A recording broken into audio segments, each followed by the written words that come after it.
One Instagram post, one game-winning shot. And less than 10 hours later, a sudden public reversal that left WNBA fans asking the same question.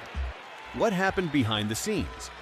Because what started as a celebration after an Indiana Fever victory quickly turned into one of the most talked about controversies in the WNBA. And the deeper fans looked, the stranger the story became. Was it just a misunderstanding? Or did somebody decide the original story needed to disappear? The internet has changed what controversy looks like. These days, you don't need secret meetings, leaked documents, or mysterious phone calls in the middle of the night. Sometimes all it takes is a single social media post. And that's exactly why the Sophie Cunningham situation exploded. What should have been a simple celebration after a thrilling Fever win somehow turned into a full-blown debate about transparency, team messaging, and whether fans were getting the complete story. But before we get to the controversy, we need to rewind to the play that started everything. Because without that final possession, none of this happens. The Indiana Fever looked dead in the water. After building a sizable lead, they watched it disappear. The pressure was mounting. The crowd was tense. And with the game hanging in the balance, Indiana needed one perfect possession. The timeout was called. The play was drawn up. Everyone took their positions. Then something happened. Something that fans would spend the next 24 hours analyzing from every possible angle. Sophie Cunningham received the ball and instantly made a decision. A split-second read. No hesitation. No second guessing. She fired a pass to Caitlin Clark. Clark was open. The shot went up. And moments later, the arena erupted. 3 points. Game over. Fever win. At that point, the story should have ended. Instead, that's when it truly began. Because once the final buzzer sounded, the internet went to work. Fans clipped the play. Analysts broke down the footage. Slow-motion videos started circulating everywhere. And a new question emerged. Was that actually the play that had been designed? Or did something unexpected happen in those final seconds? Suddenly, basketball fans weren't just talking about the shot. They were talking about the decision that led to it. And then Sophie Cunningham posted something that poured gasoline on the fire. At first glance, it looked completely normal. Photos from the game, celebration shots, the kind of content athletes post after a dramatic victory. Nothing unusual, until fans reached the final slide. Buried inside the post was a meme, and that meme instantly became the center of attention. Why?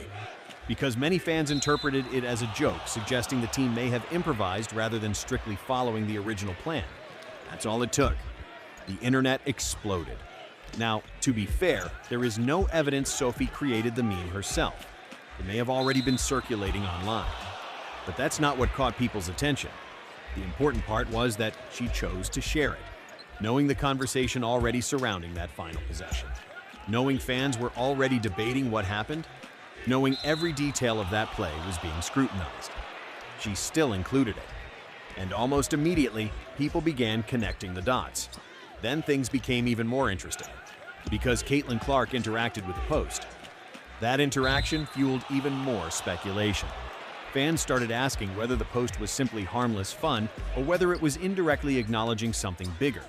The discussion spread everywhere. Sports accounts picked it up. Content creators started breaking it down. Comment sections became battlegrounds. And just when it seemed like the story couldn't get any bigger, everything changed. About 10 hours later, not 10 minutes, not 30 minutes, 10 full hours later, Sophie Cunningham posted a public clarification. And fans immediately noticed two things. First, the timing. Second, the tone. The message strongly pushed back against the growing theories online and suggested people were overanalyzing the situation. But instead of calming the conversation down, it did the exact opposite. Because now, fans weren't just discussing the original post. They were discussing the correction. And suddenly, a new question emerged. Why did the clarification arrive so much later? That's when the story took another unexpected turn. Fans began comparing public comments made after the game, and what they found only added more confusion. During post-game media availability, head coach Stephanie White publicly credited assistant coach Austin Kelly for designing the final play. That statement was clear, simple, direct. But once fans started comparing different accounts of what happened, they noticed inconsistencies in how the play was being described. Not necessarily direct contradictions, but enough differences to raise eyebrows. And in today's sports world, that's all it takes. One version, another version, then a third interpretation. Before long, everyone is trying to determine which explanation best matches what they watched unfold on the court. The more people talked, the bigger the mystery became. Then another name entered the conversation: Lexie Hull. Reports circulating online suggested Hull discussed the final possession and described it as a smart basketball read that ultimately resulted in a great shot. If those reports accurately reflected her comments, fans saw yet another perspective being added to the discussion. And suddenly, what should have been a straightforward game-winning moment felt far more complicated than anyone expected. At this point, the reaction from Fever fans became impossible to ignore. Many weren't even focused on the original play anymore. They were focused on the response afterward. Because sports fans can accept mistakes, they can accept disagreements. What they struggle to accept is confusion, especially when multiple explanations appear to be floating around at the same time. The internet noticed. And once the internet notices something, it rarely lets go. Comment sections filled up. Memes multiplied. Theories spread. Some serious, some ridiculous, some clearly jokes. But beneath all of them was the same underlying sentiment. People felt like they weren't getting the complete picture. And whether that perception was accurate or not almost became irrelevant. Because perception quickly became the story. That's what makes situations like this so fascinating. Sometimes the controversy isn't the event itself. It's the reaction to the event. The attempt to explain it. The effort to control the narrative afterward. And that's exactly what happened here. Instead of celebrating one of the biggest moments of the game, fans spent days dissecting social media posts, press conference comments, and every available detail surrounding a single possession.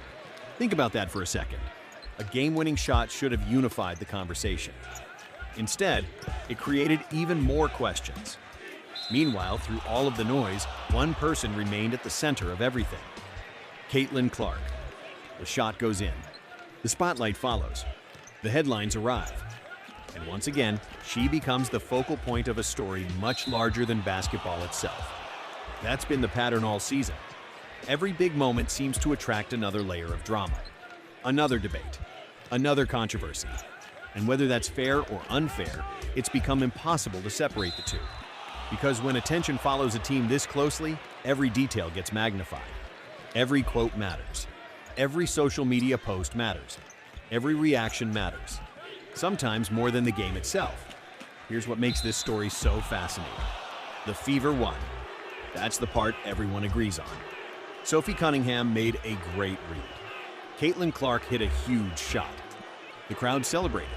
The scoreboard was final. And yet somehow, one of the biggest conversations afterward wasn't about the victory. It was about what happened behind the scenes. Was the Instagram post simply a joke? Was the clarification exactly what it appeared to be? Or is this entire controversy a perfect example of how quickly social media can transform a basketball moment into a full-blown mystery? Whatever the answer is, one thing is certain. Fans aren't done talking about it. And until every piece of the story feels clear, the questions will keep coming. So what do you think? Was this all overblown internet speculation? Or is there more to this story than we've been told? Let me know in the comments below. And if you enjoyed this breakdown, don't forget to like, subscribe, and turn on notifications, because the next chapter of this Fever drama could arrive at any moment.